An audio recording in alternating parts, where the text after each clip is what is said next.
these expected profits. And they would just present that to the jury, and then they would apply those factors, those Georgia-Pacific factors, and say it goes up a little, it goes down, it goes up, it goes down. Another example is the Nash bargaining solution. John Nash was a Nobel laureate. There was actually a movie that was made, A Beautiful Mind. Russell Crowe played the role of John Nash. Brilliant scientist. He had the Nash bargaining solution, which was a principle that he said if you looked at and had certain assumptions that were made and those assumptions fit, it would be a 50-50 split. The royalty rate would essentially be 50% of the incremental profit. The incremental profit is the incremental profit for the patented feature. So it's not your total profits, but it's the profit that's tied to the feature. And it was a 50-50 split. So the damage expert would come to court and say, 50-50 split, maybe it goes up a little, maybe it goes down a little, based on the Georgia-Pacific factors.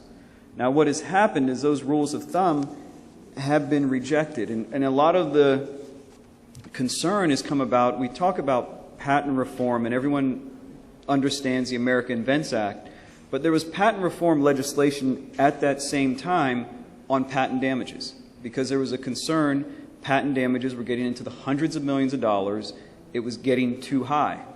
And what was happening at that same time, and you'll often see, is the courts, when they feel that there's a need for reform, will also try to address reform through their decisions. So this Unilock case, this was in 2011. This is around the same time the AAA legislation was passed in Congress. You had a jury award of almost $400 million. And the damages expert based his damage theory on the 25% rule and said the 25% rule should apply, and if it applies, should be damages of close to $400 million. When this went on appeal to the Federal Circuit, this is where the Federal Circuit started to change the law on patent damages in the U.S. and said this rule of thumb, this 25%, is no longer going to be acceptable, because for years damages experts were doing this and their judgments were being upheld at the Federal Circuit. And what the court at the Federal Circuit said was there must be some tie between the excuse me, I don't know what I hit, but I flipped excuse me, I flipped the, how do I get back to the PowerPoint?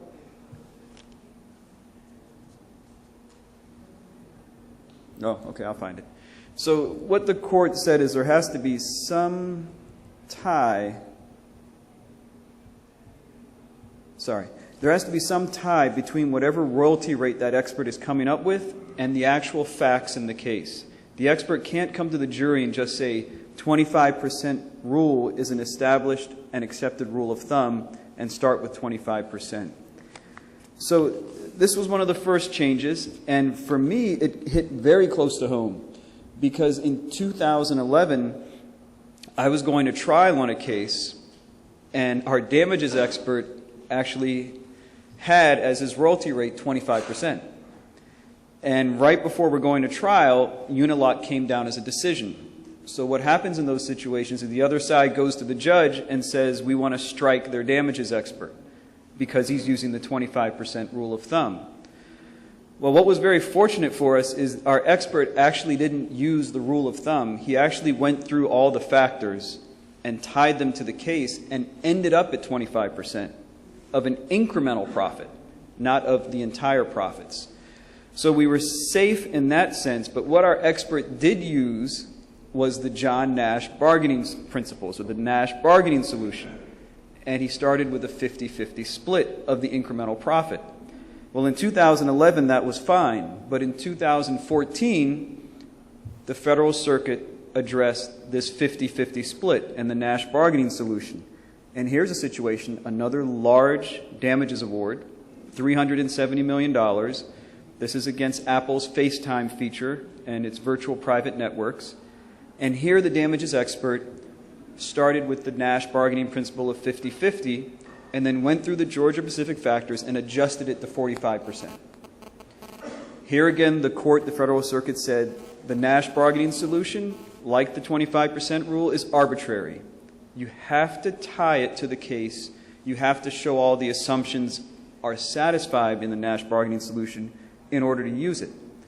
The court was also very concerned about the impression a jury receives in the U.S.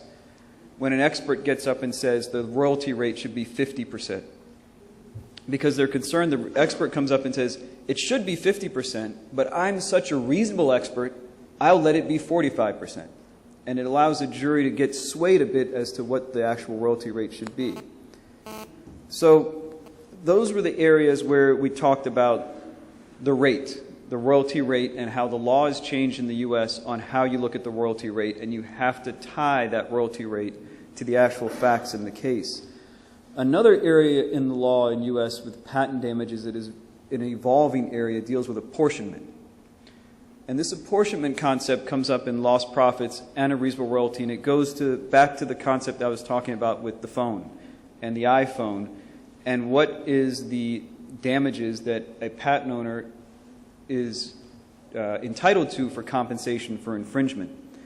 And this also, it's interesting, I'm talking about some history here because this apportionment concept is a very old concept, but it hasn't been applied for many years in the U.S., but it is being applied very frequently today in U.S. litigation.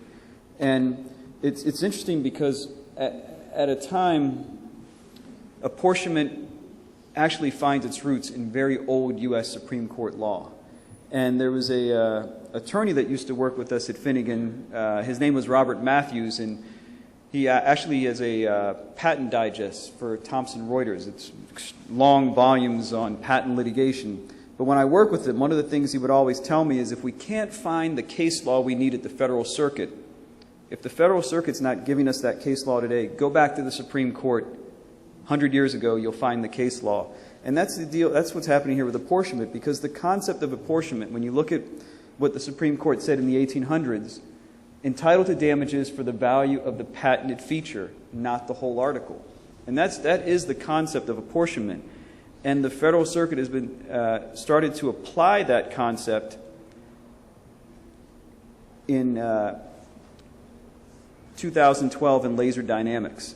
And here, the court, I wouldn't say made a shift, but made it clear that the entire market value rule, which was the rule I talked to you about before, which is you can get damages on the entire article, the whole component, if you can show that the patented feature or the infringing feature drives the consumer demand for this product. If you can show that, you get damages on the entire device. That's the entire market value rule. What the Federal Circuit said in this LaserTech case is that's now the exception. Getting damages on this entire device is now the exception. And what is becoming the general rule is that the royalty would apply, or the lost profit will apply, to what is called the smallest saleable patent practicing unit. It's a tongue twister for me. But that now is the general rule. Smallest saleable patent practicing unit.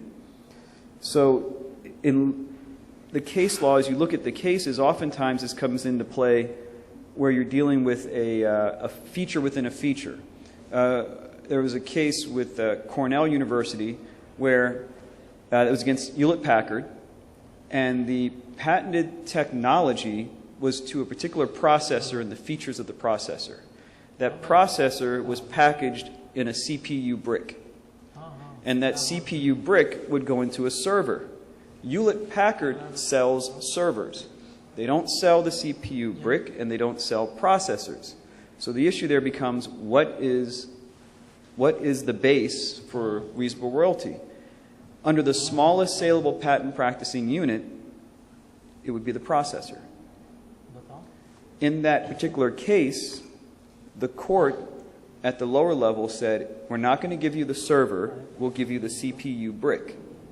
It went to the jury, and the jury awarded damages on the CPU brick. At the Federal Circuit reviewed it and said, no, it's not the CPU brick, it's the processor. The jury has to go back and retry the case for new damages. So the new norm today, we talk about floors and ceilings. When you think of a reasonable royalty, the ceiling would be the entire market value. Give me a royalty on the phone. The floor, you would think now, is the smallest saleable patent practicing unit. That's what you would think, but then more recently, and if you look even in 2014 in an Erickson decision, the court, the Federal Circuit, saying, well, sometimes you may need a further apportionment of the smallest saleable patent practicing unit. And we see that next in the Vernetics case, also in 2014. And here is where it gets even finer. Now you're talking about the smallest patent practicing feature.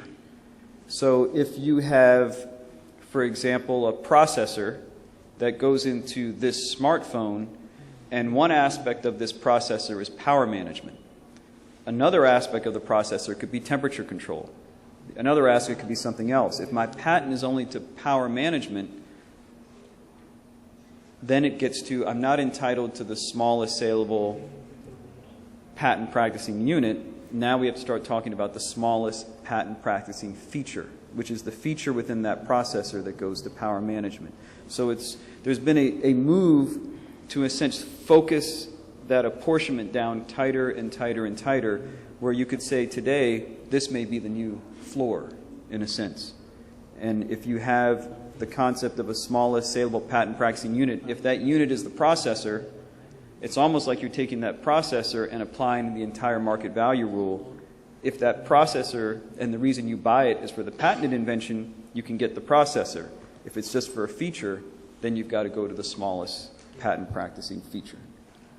So because this is a new and evolving area, it's having some implications on how damages are presented and the methodologies for apportionment. It's also having some implications on how we are drafting patents and patent applications and how we are negotiating patent license agreements and the terms in those patent license agreements.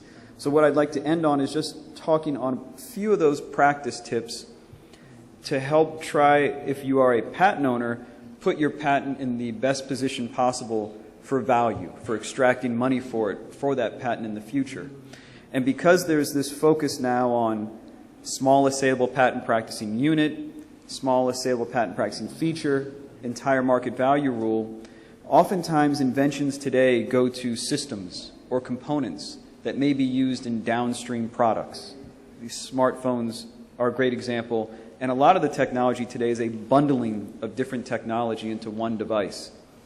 When you're drafting that patent application and you're drafting the specification and the claims, you want to make sure that you're explaining those downstream products or that system that your feature, your patentable feature works in, and try to tie in those points of novelty or any improvements to the actual downstream product.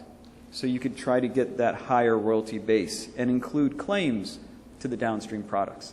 There are no guarantees to this approach, but by having it in the patent, it at least gives you an opportunity to argue it to the court and argue it to the jury. If it's not in your patent, it'll make it much more difficult for you to try to get that larger royalty base. When you're doing licenses, oftentimes in licenses, the past was you essentially just focused on what the royalty was, and maybe didn't focus so much on how you define the base or how you define the royalty rate. And here, how you define that royalty base could have an effect on how a later jury or court would consider how you are defining your invention and whether your invention goes to the downstream product, that larger product, or just goes to a particular feature. So it's important when you have these license agreements, don't just look at what the royalty is, look at the base and look at the royalty rate and see if it's positioned properly for how you want to use those patents in the future. Those are the topics on money and value and concepts to consider from a patent standpoint when you're thinking about value. It's like to shift now to trademarks. We wanted to try to have a holistic discussion of IP. Oftentimes when you have someone present on IP, they only talk to you about trademarks, they only talk to you about patents. But in reality, our work is one where the two marry. If you look at products, you look at technology, you look at this phone, it's filled with patents and it's filled with trademarks. It's one of the other cases I didn't get to talk about was FaceTime, famous trademark and patent issue. So Naresh is going to talk about the trademark side of value.